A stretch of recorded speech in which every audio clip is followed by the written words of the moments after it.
Islamic calendar এটা রাসূল পাকের যুগে ইসলামিক ক্যালেন্ডারের সূচনা হয়নি। ইসলামিক ক্যালেন্ডারের সূচনাটা করেছেন ফারুক আজম, ইসলামের দ্বিতীয় খলিফা হযরত উমর রাদিয়াল্লাহু তাআলা। হিজরি সালের যে গণনা, যেটা ইসলামিক ক্যালেন্ডার তৈরি, সেটা ফারুক আজম করেছেন ওনার খেলাফতকালে। আল্লাহ রাব্বুল আলামিন আরবি 12 মাস সম্পর্কে কোরআনে বলেছেন। সূরা আত-তাওবার 36 নম্বর আয়াতে আল্লাহ পাক ইরশাদ করেন, ইন্না ইদ্দাতাশ শুহুরি ইনদাল্লাহি 12 শাহরা ফি কিতাবিল্লাহ। আল্লাহর কোরআনে আল্লাহ রাব্বুল আলামিন সেদিন থেকে এটা গণনা শুরু করে দিয়েছেন। গণনার জন্যে আল্লাহর নিকট 12টি মাস আছে। সেদিন থেকে, যেদিন আসমান সমূহ এবং জমিন আল্লাহ সৃষ্টি করেছেন, সেদিন থেকে আল্লাহর গণনায় আল্লাহ পাক 12টি মাসের কথা বলেছেন। মিনহা আরবাআতুন হুরুম, এই 12টি মাসের মধ্যে 4টি মাসকে সম্মানিত মাস বলা হয়েছে।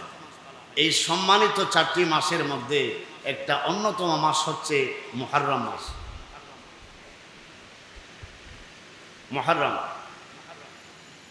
মুহররম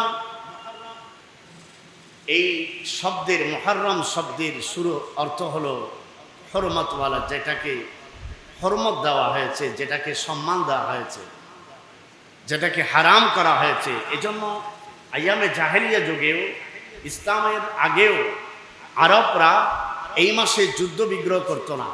তারা যুদ্ধ বিগ্রহ থেকে এই মাসে বিরত থাকত। অর্থাৎ এই মাস যে সম্মানিত মাস, এটা ইসলামের আগেও আইয়ামে জাহেলিয়া যুগের লোকেরাও এটাকে মানত, বিশ্বাস করত। আমাদের সাথে পরামর্শে বসলেন যে ইসলামিক ক্যালেন্ডার কিভাবে তৈরি করা যায়। এটা ইসলামিক ক্যালেন্ডার যদি না থাকে, অমুসলিমরা আমাদের উপরে একটা অভিযোগ করবে, একটা অপবাদ দেবে যে তোমাদের ইসলাম যে তোমরা পারফেক্ট বলো, পরিপূর্ণ ইসলাম বলো, তোমাদের মধ্যে তো একটা ক্যালেন্ডার নেই।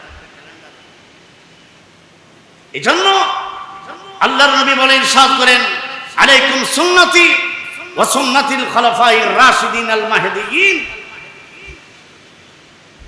আল্লাহর নবী তো ইজমালি ভাবে ইসলামের পরিপূর্ণতা আল্লাহর পক্ষ থেকে নিয়ে এসেছেন এবং আল্লাহর কোরআনের সমাপ্তি ঘটল, পরিপূর্ণতা ঘটল। আল্লাহর বিধান ওহী আসা রাসূল পাকের সময় পরিপূর্ণতা লাভ করলো, বন্ধ হয়ে গেল। ইসলামকে পূর্ণাঙ্গতা আল্লাহর পক্ষ থেকে সনদ রাসূল পাকের মাধ্যমে দেয়া হয়েছে। কিন্তু সেগুলার ব্যাখ্যার ক্ষেত্রে এবং সেগুলা প্রতিষ্ঠিত করার ক্ষেত্রে খুলাফায়ে রাশিদিনের পূর্ণ ভূমিকা এবং খুলাফায়ে রাশিদিনের পরিপূর্ণ অবদান এবং ভূমিকা আছে, অবদান আছে। এজন্য আল্লাহর নবীর জীবনী থেকে, রাসূল পাক থেকে খুলাফায়ে রাশিদিনকে কোনোভাবে আলাদা করা যাবে না। সাহাবায়ে কিরামদেরকে কোনোভাবে আলাদা করা যাবে না। আল্লাহর নবী বলতেই খুলাফায়ে রাশিদিন চলে আসবে এবং সাহাবায়ে কিরাম চলে আসবে।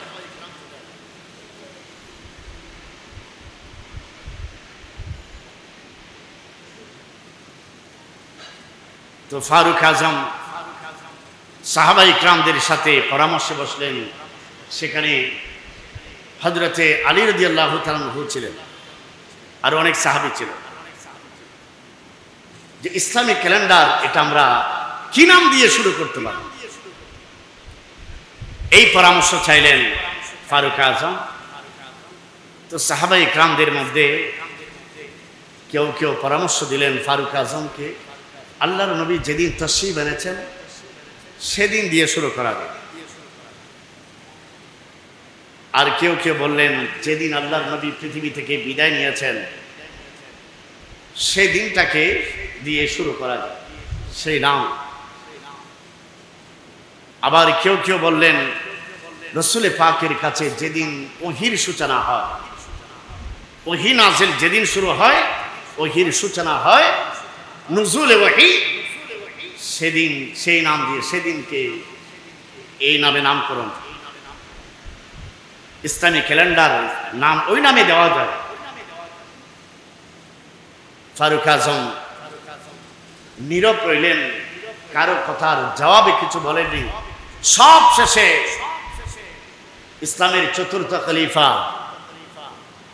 খলিফাতুল মুসলিমিন হযরতে আলী রাদিয়াল্লাহু তাআলা আনহু বললেন, যেদিন আল্লাহর নবী মক্কা থেকে মদিনায় হিজরত করেন, সেই নামে, সেদিনের নাম অনুযায়ী সেই নামে ইসলামী ক্যালেন্ডারের সূচনা হোক এবং সেখান থেকে শুরু হোক, এবং এটার উপরে কারো দ্বিমত ছিল না। সর্বসম্মতিক্রমে সবাই এই আলী রাদিয়াল্লাহু তাআলা আনহুর এই পরামর্শটা গ্রহণ করল।